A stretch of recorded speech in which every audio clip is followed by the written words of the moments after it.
对，没有那么高，对。还是一个声发声，然后咪再声。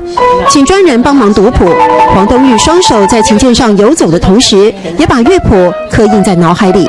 就是每个曲子刚开始都会比较慢，那背了一段时间，一个数量以后，知道这个曲子的形式了，后面就会快。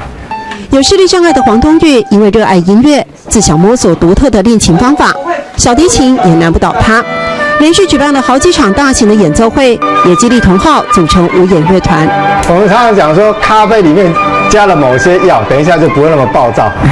我可以模仿 CD 到70%，然后现在30%的时候听不懂，然后再请一个会读谱的朋友来。那我们这个是强迫性你一定要背起来。艰辛的音乐路，团员的感受格外深刻。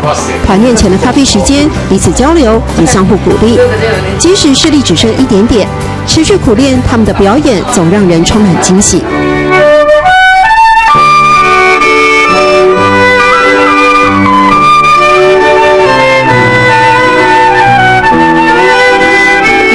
演奏当中要不止后行请，保持好心情，对不对？对啊，立刻，所以我们那个转变得很快。做事张不会顺，做事才会顺利，对不对？做事张不会顺，真的。黄东玉口中所说，转变得很快，是他们需要更细腻的同步感觉彼此的状态，掌握音乐速度。这一点真的不容易，默契也绝非偶然。黄东玉老师跟他带领的无眼乐团，让大家看到克服障碍所达到的成就，真的很令人佩服。越难，所以越强，只要有心就能办到。报纸后行请，做事张不会顺；报纸后行请，做事张不会顺。